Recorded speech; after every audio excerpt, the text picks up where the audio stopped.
Thank you very much. Thank you. Well, thank you, President Powers, Provost Fenves, deans, members of the faculty, family and friends, and most importantly, the class of 2014. It is indeed an honor for me to be here tonight. It's been almost 37 years to the day that I graduated from UT. I remember a lot of things about that day. I remember I had a throbbing headache from a party the night before.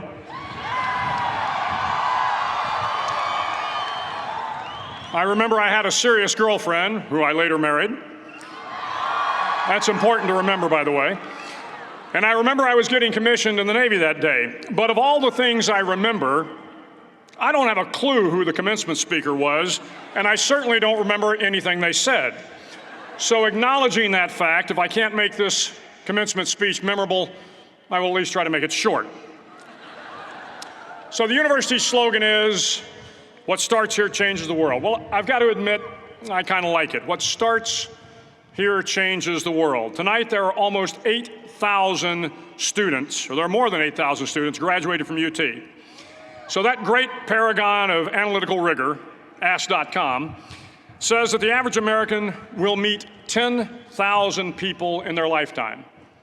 10,000 people, that's a lot of folks.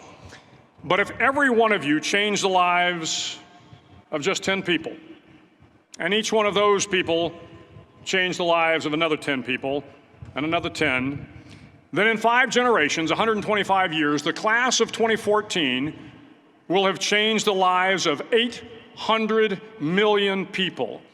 800 million people. Think about it. Over twice the population of the United States. Go one more generation, and you can change the entire population of the world, 8 billion people.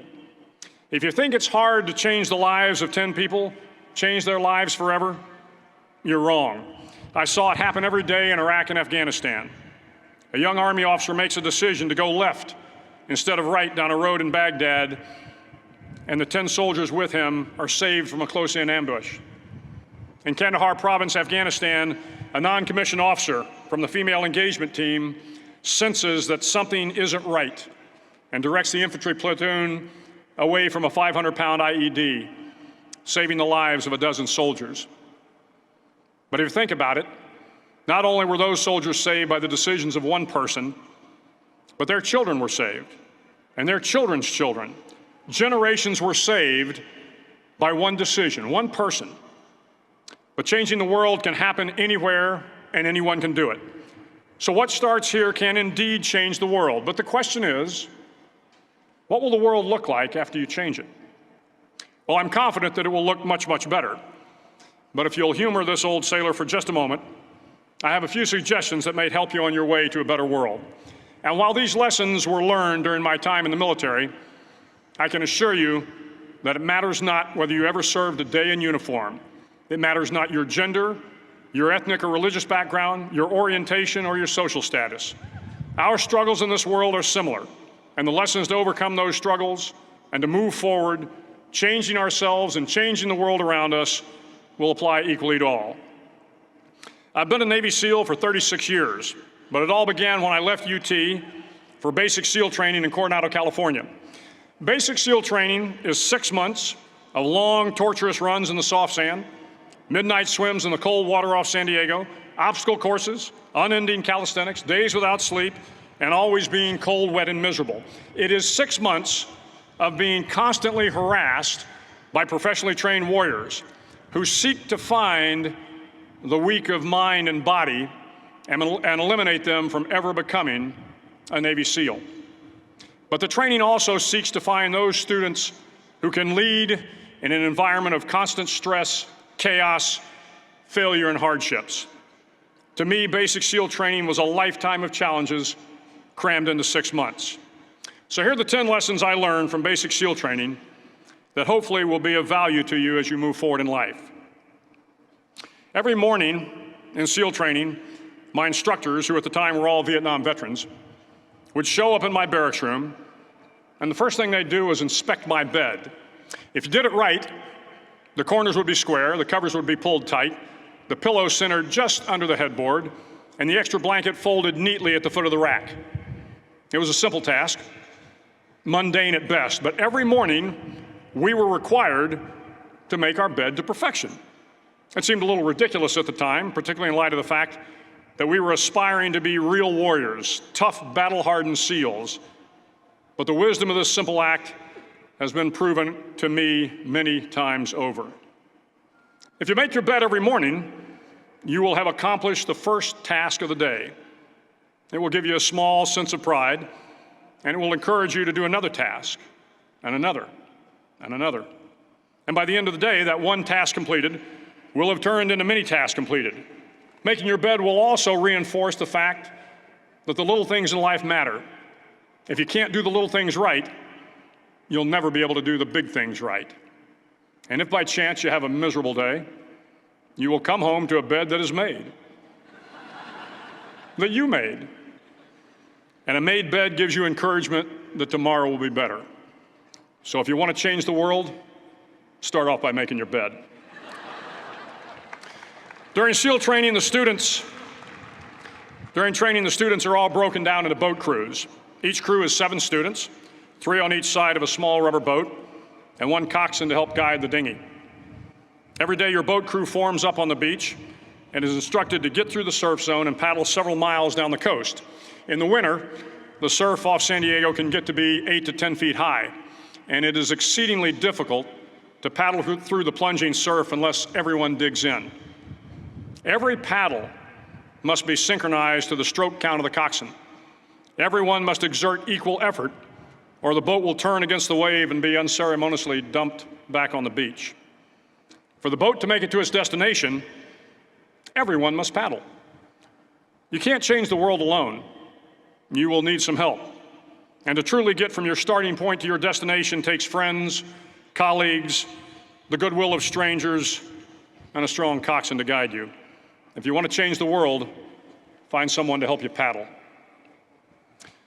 Over a few weeks of difficult training, my SEAL class, which started with 150 men, was down to just 42. There were now 6 boat crews of 7 men each. I was in the boat with the tall guys, but the best boat crew we had was made up of the little guys, the Munchkin crew, we called them. No one was over 5'5".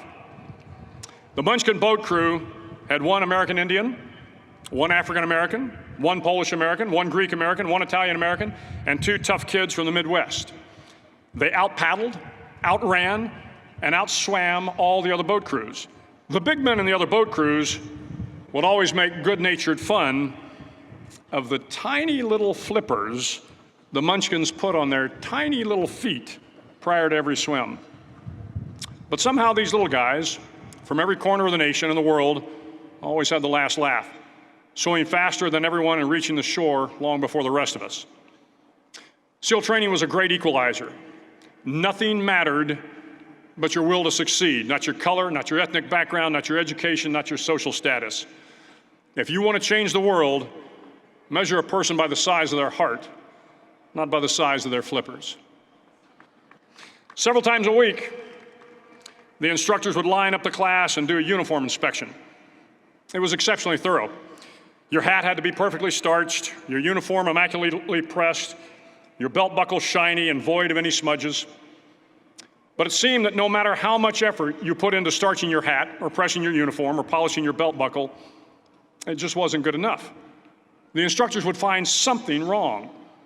For failing the uniform inspection, the student had to run, fully clothed, into the surf zone, then wet from head to toe, roll around on the beach until every part of your body was covered with sand. The effect was known as a sugar cookie. You stayed in the uniform the rest of the day, cold, wet, and sandy. There were many a student who just couldn't accept the fact that all their efforts were in vain, that no matter how hard they tried to get the uniform right, it went unappreciated. Those students didn't make it through training. Those students didn't understand the purpose of the drill. You were never going to succeed. You were never going to have a perfect uniform. The instructors weren't going to allow it. Sometimes, no matter how well you prepare or how well you perform, you still end up as a sugar cookie. It's just the way life is sometimes. If you want to change the world, get over being a sugar cookie and keep moving forward. Every day during training, you were challenged with multiple physical events: long runs, long swims, obstacle courses, hours of calisthenics, something designed to test your mettle. Every event had standards, times you had to meet. If you failed to meet those times, those standards, your name was posted on a list, and at the end of the day, those on the list were invited to a circus. A circus was 2 hours of additional calisthenics, designed to wear you down, to break your spirit, to force you to quit. No one wanted a circus. A circus meant that for that day, you didn't measure up.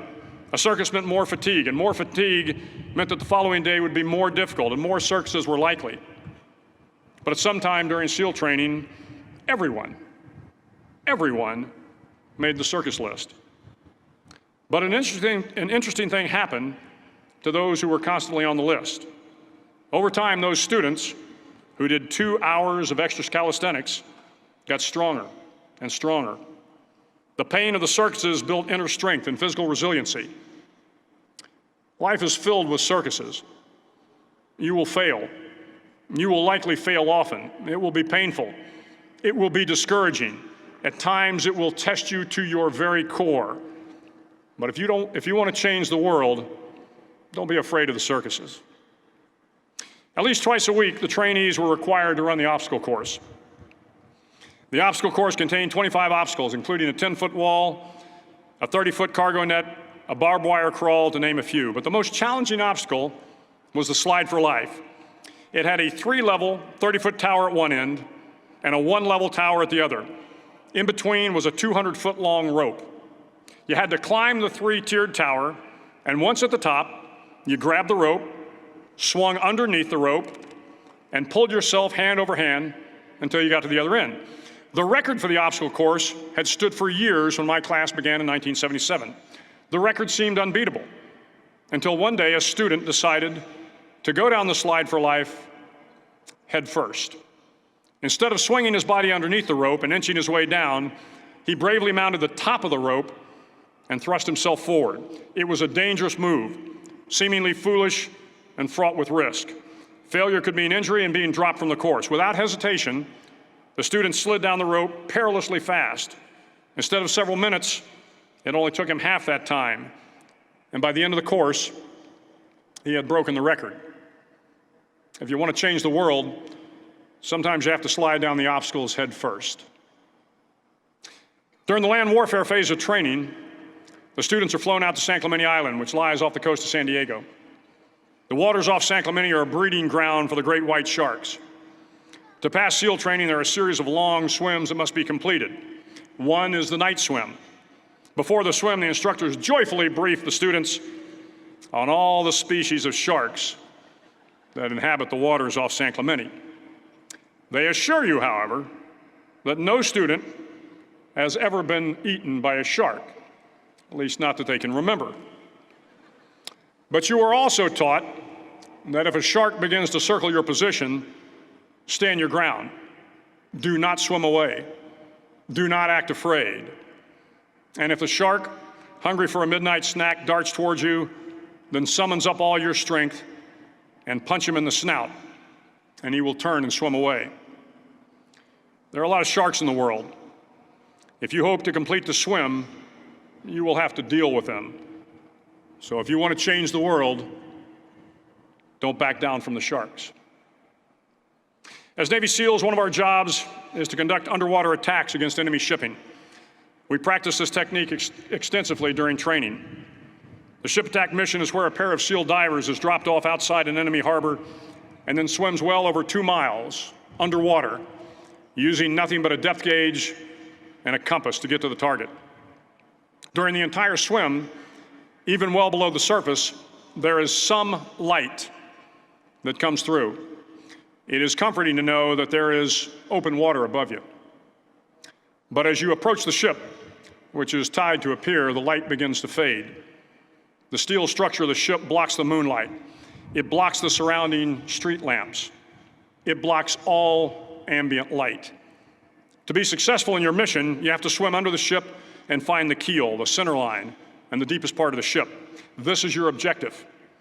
But the keel is also the darkest part of the ship, where you cannot see your hand in front of your face, where the noise from the ship's machinery is deafening, and where it gets to be easily disoriented, and you can fail. Every SEAL knows that under the keel, at that darkest moment of the mission, is a time when you need to be calm, when you must be calm, when you must be composed, when all your tactical skills, your physical power, and your inner strength must be brought to bear. If you want to change the world, you must be your very best in the darkest moments. The 9th week of training is referred to as Hell Week. It is 6 days of no sleep, constant physical and mental harassment, and one special day at the Mud Flats.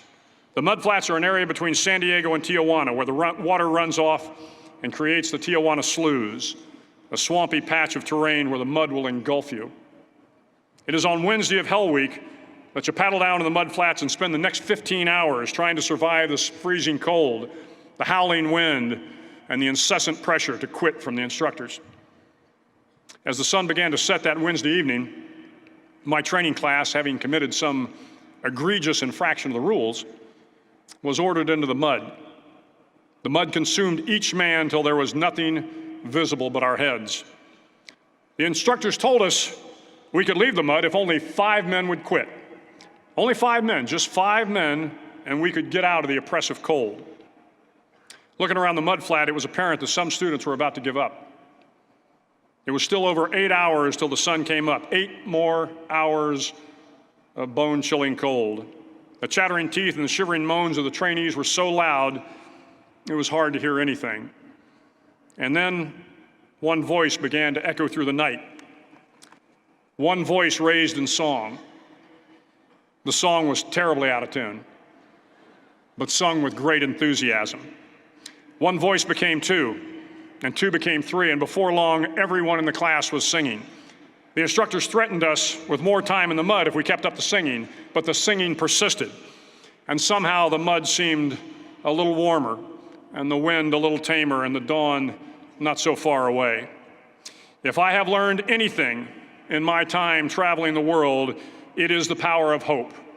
The power of one person, a Washington, a Lincoln, King, Mandela, and even a young girl from Pakistan, Malala. One person can change the world by giving people hope. So if you want to change the world, start singing when you're up to your neck in mud. Finally, in SEAL training, there's a bell.